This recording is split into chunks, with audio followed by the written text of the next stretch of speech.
নহয় চাওক NSIDCLৰ যি ব্যৱস্থা এয়া অতিকে লজ্জাৰ বিষয় অসমৰ সবাতোতকৈ ব্যস্ত ৰাজপথটো হৈছে ৩৭ নং ৰাষ্ট্ৰীয় ঘাইপথ আৰু নতুন ৭১৫ তাৰে একেবাৰে মানে ব্যস্ত থকা অঞ্চলটো হৈছে কলিয়াবৰ তিনিআলি এই কলিয়াবৰ তিনিআলি এখন উৰণ হেতু আজি প্ৰায় 10টা বছৰে তেওঁলোকে ইয়াৰ যি তেওঁলোকৰ উৰণ হেতুৰ কাম সেয়া সমাপ্ত কৰিব নোৱাৰিলে গতিকে চাওক আমি অসম জাতীয়তাবাদী যুৱ ছাত্ৰ পৰিষদ কলিয়াবৰ জিলা সমিতি আপোনালোকে দেখিছে আমি বিগত সময়ত কেইবাবাৰো ধাৰাবাহিক কাৰ্যসূচী ঘোষণা কৰিছোঁ ৰাষ্ট্ৰীয় ঘাইপথ অৱৰোধ কৰিছোঁ NSIDCৰ লগত আমাক কলিয়াবৰ প্ৰশাসনে ত্ৰিপাক্ষিক বৈঠক কৰিম বুলি কয় তাৰপিছত সেয়াও কৰিব পৰা নাই গতিকে এই কথা বতৰাবিলাক ধিক্কাৰ আৰু গৰিহণাৰ যোগ্য যি পৰিস্থিতিৰ সৃষ্টি হৈছে কেৱল কলিয়াবৰৰ ৰাইজে গম পায় অসমৰ জনসাধাৰণে যিয়ে উজনি পৰা নামনিলৈ বা উত্তৰ অসম বা মধ্য অসম হৈ পিনে বা উজনি বা নামনিলৈ গৈছে তেওঁলোকে বুজিব পাৰিছে কলিয়াবৰ অঞ্চলৰ ৰাইজ কি ধৰণে মানে কি পৰিস্থিতিত জীয়াই আছে গতিকে এই অঞ্চলৰ লোকসকল যথেষ্ট অসুবিধা হৈছে গতিকে আমি NSIDCLক দাবী জনাইছোঁ অতি সোনকালে আপোনালোকে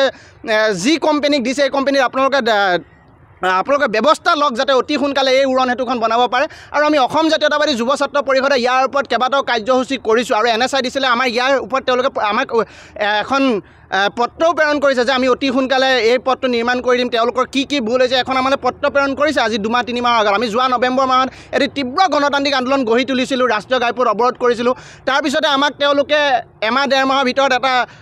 কপি পঠাইছিলে বা লিখি এখন চিঠি পঠাইছিলে যে আমি অতি সোনকালে ইয়াৰ নিৰ্মাণৰ কাম আৰম্ভ কৰিম তাৰপিছতো কিয় কৰা নাই কি পৰিস্থিতিত কৰা নাই এয়া এটা ডাঙৰ প্ৰশ্ন আৰু কলিয়াবৰৰ বিধায়কগৰাকীয়ে কথাটো গুৰুত্ব দিব লাগে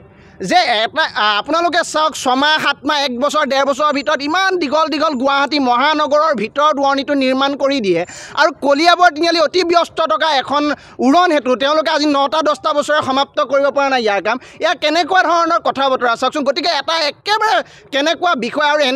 NSIDCলে কিয় বিষয়টো গুৰুত্ব দিয়া নাই এই কথাটো আমি বুজিব পৰা নাই গতিকে আমি অসম জাতীয়তাবাদী যুৱ ছাত্ৰ পৰিষদ কলিয়াবৰ জিলা সমিতিয়ে দাবী জনাইছোঁ অতি সোনকালে এই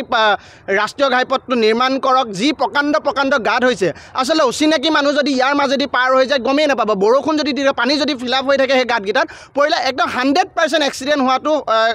মানে সঁচা কথা হ'বই গতিকে আমি ইয়াক দাবী জনাইছোঁ অতি সোনকালে এই উৰণ হেতুৰ কাম সমাপ্ত কৰক আমি আলোচনা কৰি আছোঁ আমাৰ পৰৱৰ্তী সময়ত আমি ইয়াৰ ওপৰত কাৰ্যসূচী ঘোষণা কৰিম